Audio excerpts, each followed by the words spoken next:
Jesus sentenced to death. Then Pilate had Jesus flogged with a lead-tipped whip. The soldiers wove a crown of thorns and put it on his head, and they put a purple robe on him. "Hail, King of the Jews!" they mocked, as they slapped him across the face. Pilate went outside again and said to the people, "I'm going to bring him out to you now, but understand clearly that I find him not guilty." Then Jesus came out wearing the crown of thorns and the purple robe. And Pilate said, "Look, here is the man."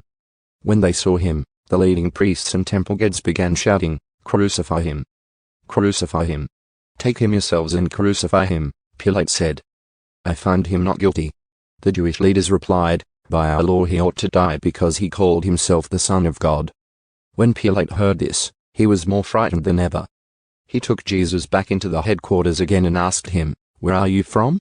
But Jesus gave no answer. "Why don't you talk to me?" Pilate demanded. "Don't you realize that I have the power to release you or crucify you?" Then Jesus said, "You would have no power over me at all unless it were given to you from above. So the one who handed me over to you has the greater sin." Then Pilate tried to release him, but the Jewish leaders shouted, "If you release this man, you are no friend of Caesar. Anyone who declares himself a king is a rebel against Caesar." When they said this, Pilate brought Jesus out to them again. Then Pilate sat down on the judgment seat on the platform that is called the stone pavement in Hebrew, Gabbatha. It was now about noon on the day of preparation for the Passover. And Pilate said to the people, "Look, here is your king." "Away with him," they yelled. "Away with him. Crucify him." "What? Crucify your king?" Pilate asked. "We have no king but Caesar," the leading priests shouted back. Then Pilate turned Jesus over to them to be crucified. The crucifixion. So they took Jesus away.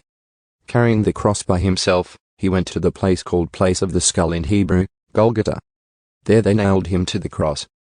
2 others were crucified with him, one on either side, with Jesus between them.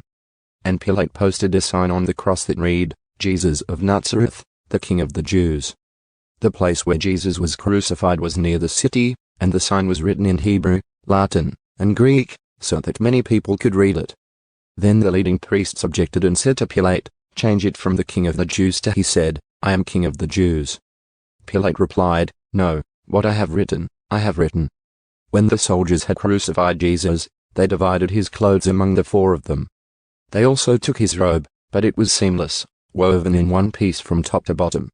So they said, "Rather than tearing it apart, let's throw dice for it." This fulfilled the scripture that says, "They divided my garments among themselves and threw dice for my clothing." So that is what they did.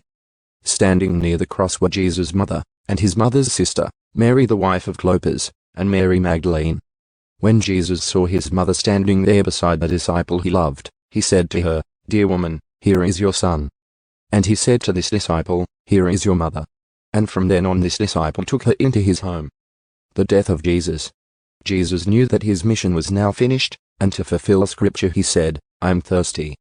A jar of sour wine was sitting there, so they soaked a sponge in it, put it on a hyssop branch, and held it up to his lips. When Jesus had tasted it, he said, "It is finished." Then he bowed his head and gave up his spirit. It was the day of preparation, and the Jewish leaders didn't want the bodies hanging there the next day, which was the Sabbath and a very special Sabbath, because it was Passover week. So they asked Pilate to hasten their deaths by ordering that their legs be broken. Then their bodies could be taken down. So the soldiers came and broke the legs of the 2 men crucified with Jesus. But when they came to Jesus, they saw that he was already dead, so they didn't break his legs. One of the soldiers, however, pierced his side with a spear, and immediately blood and water flowed out. This report is from an eyewitness giving an accurate account. He speaks the truth so that you also may continue to believe. These things happened in fulfillment of the scriptures that say, "Not one of his bones will be broken," and they will look on the one they pierced. The burial of Jesus. Afterward Joseph of Arimathea, who has been a secret disciple of Jesus, because he feared the Jewish leaders, asked Pilate for permission to take down Jesus' body. When Pilate gave permission, Joseph came and took the body away.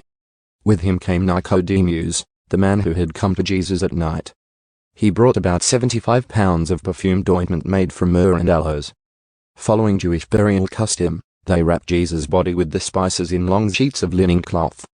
The place of crucifixion was near a garden, where there was a new tomb, never used before.